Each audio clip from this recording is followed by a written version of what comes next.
네, 오늘은 기도의 계절이란 제목 가지고 말씀의 은혜 함께 나누겠습니다. 11월은 완연한 가을입니다. 저희가 사는 캐나다 밴쿠버는 겨울이 우기이기 때문에 비가 자주 내리고 많이 내립니다. 근데 중간중간 날이 개이기 때문에 비가 안 올 때면 집 앞에 있는 학교 운동장을 몇 바퀴씩 운동 삼아 돌기도 합니다. 가을이 되면 우리나라 시인 김현승님의 가을의 기도라는 시가 또 생각납니다. 그 시는 이렇게 됩니다. 가을에는 기도하게 하소서. 낙엽들이 지는 때를 기다려 내게 주신 겸허한 모국어로 나를 채우소서. 가을에는 사랑하게 하소서. 오직 한 사람만을 택하게 하소서.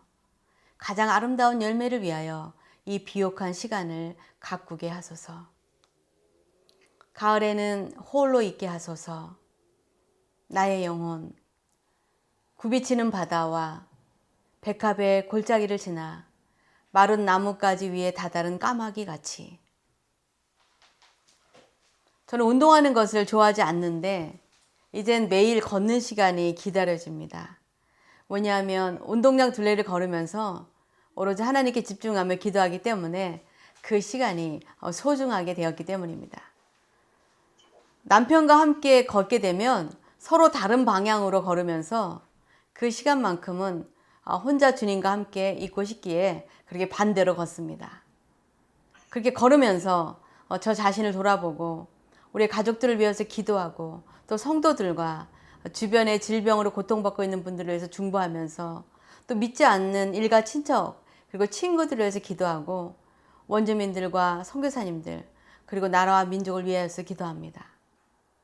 어떤 음악도 전화도 보지 않고 듣지도 않고 기도하면서 때로는 감사의 눈물을 흘리기도 하고 때로는 마음속 깊은 아픈 마음을 주님께 올려드리면서 간절히 기도하는 그 시간이 얼마나 좋은지 모릅니다. 그리고 그 기도의 시간을 주님께서 기뻐하신다는 것을 느끼기 때문에 더욱 감사합니다. 오늘의 본문 말씀은 7년 동안 성전 건축을 마친 솔로몬이 낙성식을 하면서 하나님께 감사의 제사를 올려드리며 기도한 내용 중 일부입니다. 이스라엘 백성들이 하나님을 버리고 다른 신들을 섬기거나 하나님보다 다른 것을 더 사랑하는 죄를 범하게 될 때 하나님은 그들을 여러 가지 방법으로 징계하셨습니다. 아합 왕이 하나님을 버리고 비와 천둥의 신 바알과 다산과 풍요의 여신 아세라를 섬기자 하나님은 그 땅에 3년 반 동안이나 비를 내리지 않으셨습니다. 그리고 엘리야 선지자가 바알과 아세라를 섬기는 제사장 850명을 다 진멸한 후에 그가 간절히 하나님께 기도하자 하나님은 손바닥만한 구름을 보여주시고 곧 장대비를 내려서 그 나라에 다시 비를 내려주셨던 것을 기억하실 것입니다.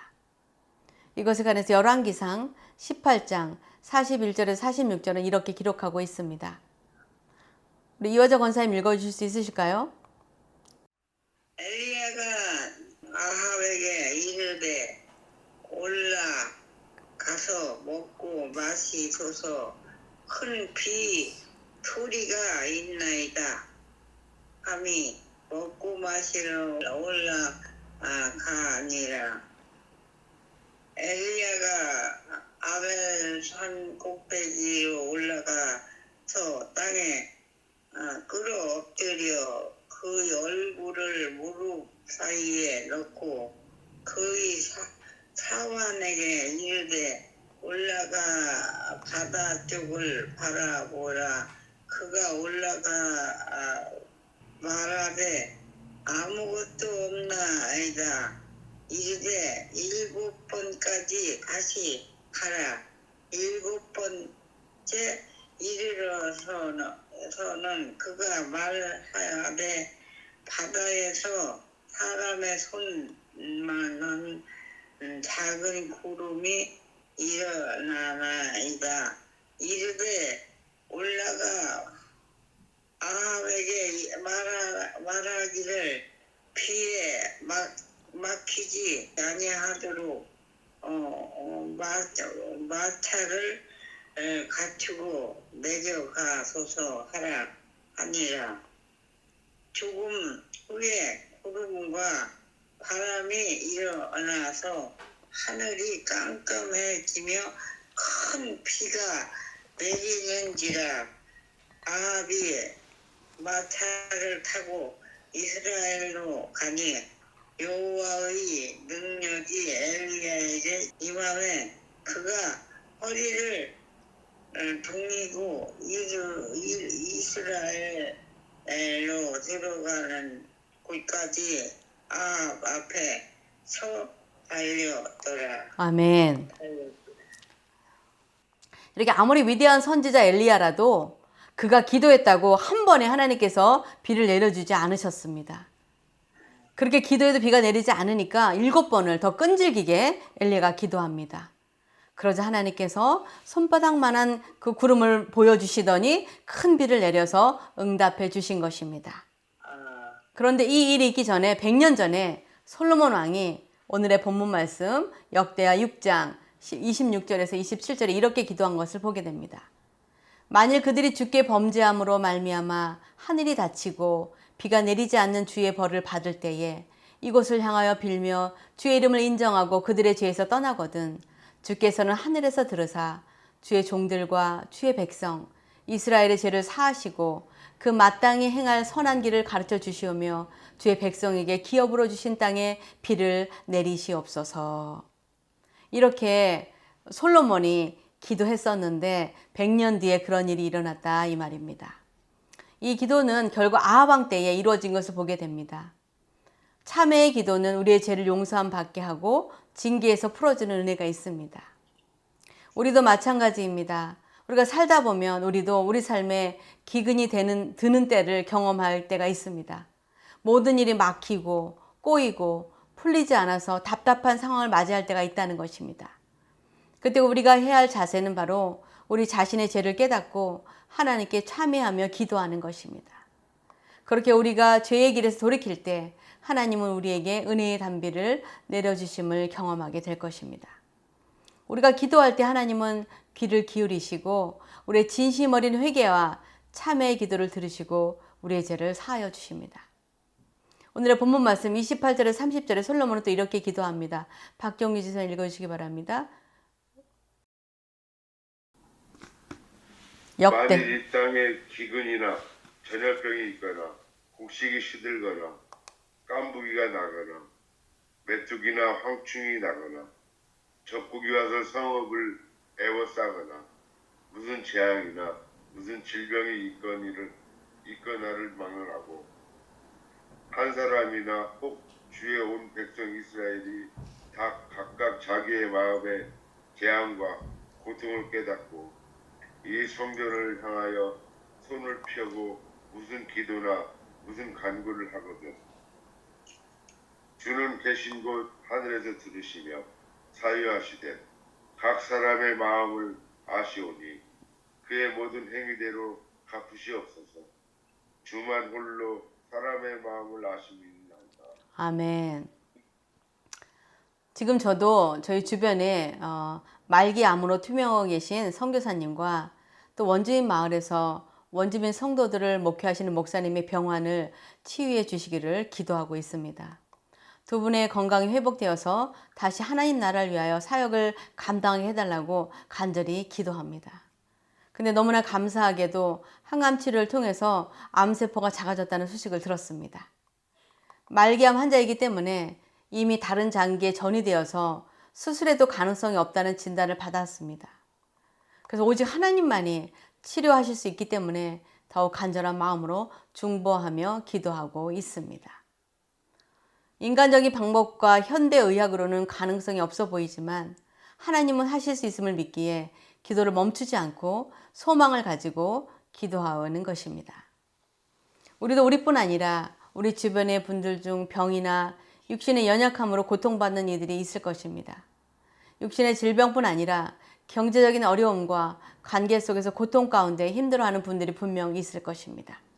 이때 우리는 하나님께 두 손을 들고 기도하기를 하나님은 원하고 기다리십니다. 염려와 근심과 걱정만 할 것이 아니라 그 문제를 가지고 주님 앞에 나와서 간절히 기도하기를 원하신다는 것입니다. 우리가 그렇게 간절히 간검에 기도할 때 하나님께서 들으시고 기도하는 우리의 마음을 살피시며 우리의 행위대로 갚아주신다고 우리에게 알려주고 있습니다. 그러나 때때로 우리는 우리가 받는 징계의 원인을 깨닫지 못할 때가 있습니다. 도대체 우리가 뭘 잘못했다고 이런 고난을 당하게 하시는지 이해되지 않는다고 할 때면 우리는 더욱 하나님의 뜻을 알게 해달라고 간구하면서 기도해야 할 것입니다. 그럼 주님께서 어떤 방법으로든지 우리가 어디에서 넘어졌는지 알려주시는 것입니다. 그런데 문제는 우리에게 알려주셔도 우리가 받아들이지 않거나 인정하지 않고 그럴 리가 없다고 생각한다는 것입니다. 왜냐하면 하나님의 말씀에 순종하는 것이 우리의 바람과는 거리가 멀고 우리에게는 이익이 아니라 희생이나 손해를 보게 하는 것처럼 느껴지기 때문입니다. 그러나 그럼에도 불구하고 나의 생각이나 상식과 달라도 하나님의 말씀과 명령에 순종할 때 우리는 우리에게 막힌 것들과 엉켜있는 것들이 다시 풀리는 것을 경험하게 될 것입니다. 오늘 본문 말씀에 이어진 역대하 6장 36절에서 39절은 또 이렇게 솔로몬은 기도했습니다. 주께 범죄하지 아니하는 사람이 없사오니 그들이 주께 범죄함으로 주께서 그들에게 진노하사 그들을 적국에게 넘기심에 적국이 그들을 사로잡아 땅의 원근을 막론하고 끌고 간 후에 그들이 사로잡혀간 땅에서 스스로 깨닫고 그들을 사로잡은 자들의 땅에서 돌이켜 주께 간구하기를 우리가 범죄하여 패역을 행하며 악을 행하였나이다 하며 자기들을 사로잡아간 적국의 땅에서 온 마음과 온 뜻으로 주께 돌아와서 주께서 그들의 조상들에게 주신 땅과 주께서 택하신 성과 내가 주의 이름을 위하여 건축한 성전 있는 쪽을 향하여 기도하거든 주는 계신 곳 하늘에서 그들의 기도와 간구를 들으시고 그들의 일을 돌보시며 주께 범죄한 주의 백성을 용서하옵소서. 이렇게 솔로몬은 기도했습니다.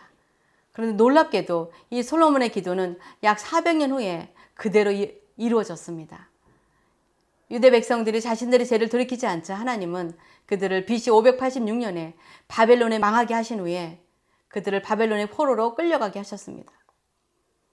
그들에게 바벨론 사람들이 바벨론의 강가에서 너희 유대 나라 노래를 부르라고 하자 눈물을 흘리며 예루살렘 성전 있는 곳을 향하여 이방인들 앞에서 하나님의 노래를 어떻게 부르냐고 자신들의 죄를 깨닫고 참회했습니다. 그러자 하나님은 솔로몬의 기도처럼 그들을 용서하시고 바벨론을 점령한 바사왕 고레스 왕을 사용하셔서 유대인들을 다시 고향 땅 가나안으로 돌아오도록 해주셨습니다. 이처럼 우리의 참회의 기도는 우리를 다시 회복시키시고 본향으로 돌아오게 하는 은혜를 주십니다. 우리도 마찬가지입니다. 우리가 우리의 죄를 깨닫고 참회하는 기도를 올려드릴 때 하나님 우리 죄를 사하시고 우리를 다시 치유해 주시고 회복시키신 후에 우리에게 주셨던 축복의 땅으로 다시 돌아오게 해 주십니다. 그런데 문제는 우리가 우리의 죄가 무엇인지를 깨닫지 못한다는 것입니다. 우리가 뭘 잘못했는지 모른다면 어떻게 참회의 기도를 올려드릴 수 있겠습니까? 그러므로 우리는 우리의 죄를 깨달을 수 있기를 성령 하나님께 간구해야 합니다. 제가 얼마 전 캐나다 교회 가서 설교할 때 죽음에 관한 설교를 했었습니다. 근데 그날 설교를 마치자 한 청소년 담당 전도사님이 외국 사람이 오셔서 자신이 2주 전에 형을 잃었고 한 달 전에는 아버지가 돌아가셨다고 합니다. 그런데 죽음에 관한 제 설교가 자신을 위로하시는 하나님의 말씀으로 들렸다면서 참으로 감사하다는 말을 했습니다. 죽음에 관한 설교는 사람들이 좋아하는 주제는 아닙니다. 그런데 그럼에도 불구하고 그분 말고도 여러 사람들이 마음에 감동이 있었다고 해서 감사했습니다. 그리고 하나님께서 이 설교를 들을 사람들이 있어서 준비하게 하셨다는 것을 깨닫게 되었습니다. 얼마나 놀라운 일입니까? 저는 그 교회에 그 전도사님의 아버지와 형제를 잃게 된 것을 전혀 알지도 못하고 준비한 설교였지만 그것은 제가 한 것이 아니라 주님께서 주신 말씀이라는 것을 알게 되었기 때문에 감사했습니다. 말씀을 맺겠습니다. 가을은 뜨거운 한여름을 보내고 이제 곧 다가올 추운 겨울을 준비하는 계절입니다. 우리의 옷깃을 여미게 하는 이 가을에 우리는 더 기도로 우리의 남은 인생의 겨울을 준비해야 할 것입니다. 우리의 하루 속에 우리가 하나님과 만나 하나님께만 집중하며 기도하는 시간을 반드시 만들어야 합니다. 하나님께서 그 기도의 시간을 우리의 24시간 중에 가장 기다리시고 기뻐하시기 때문입니다. 우리가 주변에서 운동은 열심히 몇 시간씩 하시는 분들을 봅니다. 드라마는 1시간 금방 시간 가는 줄도 모르고 지나가고, 우리가 좋아하는 유튜브는 몇 개씩도 보면서 우리가 주님과 함께 있는 시간을 내지 못한다면 우리는 이스라엘 백성들처럼 하나님보다 다른 것들을 더 중요하게 생각하며 살고 있는 것입니다. 그래서 우리는 그런 우리의 모습을 회개하고 하나님을 가장 소중히 생각하고 경외하면서 살아가야 합니다. 그래야 우리가 당하고 있는 징계 속에서 속히 벗어날 수 있게 됩니다. 우리가 죄를 짓고 회개하지 않으면 우리는 여러 가지 환난을 당한 후에야 돌아오기 때문에 우리가 기도하면서 어디서 넘어졌는지, 어떤 유혹에 빠져 있는지, 어떤 중독에서 우리가 빠져나오지 못하고 있는지, 우리의 마음이 어디에 빼앗기고 있는지 깨달아야 할 것입니다. 그리고 그 죄를 참회하고 돌이킬 때 하나님은 우리를 용서하시고 회복시키시고 치유의 은혜를 허락하여 주실 것입니다. 그리고 우리는 이제 하나님 기뻐하시는 길을 계속 걸어가야 합니다. 오늘의 본문 말씀 31절에 이렇게 말씀하고 있습니다. 이화정 권사님 한 번 더 읽어주시기 바랍니다. 역대하 6장 31절. 그리하시는 그들이 주께서 우리 조상들에게 주신 땅에서 사는 동안에 항상 주를 경외하며 주의 길로 걸어가리이다. 말씀처럼 저는 저와 여러분이 항상 하루를 이 가을에 하나님을 더 생각하면서 기도하고 참회하고 우리 삶에 묶여있는 것들이 있으면 하나님께서 내가 어디서 넘어져서 이렇게 하나님께서 일을 풀어주지 않으시는가 기도하면서 이 가을에 더 기도 많이 하는, 그래서 하나님의 뜻을 분별하고 하나님의 용서를 받고 하나님께서 우리를 인도하시는 그 우리의 본향 땅으로 가서 그 축복의 땅을 다시 살면서 누리게 되시기를 주님의 이름으로 축원합니다. 기도하시겠습니다. 사랑의 아버지 하나님 감사합니다. 하나님, 가을은 기도의 계절입니다. 하나님 높은 하늘을 바라보며 우리의 살아온 날들을 돌아보면서 아버지 하나님 감사하며 이제 남은 날들, 살아온 날보다는 짧은 이 남은 날들을 어떻게 살아야 하는지 하나님께 기도하게 하여 주시옵소서. 이 남은 시간을 하나님께 감사하며 하나님 기뻐하시는 삶을 살아갈 수 있도록 인도하여 주시옵소서. 저희들에게 허락하신 모든 걸 감사드리며 이 계절에 우리가 기도하기를 원하시는 예수 그리스도 이름 받들어 기도하옵나이다. 아멘.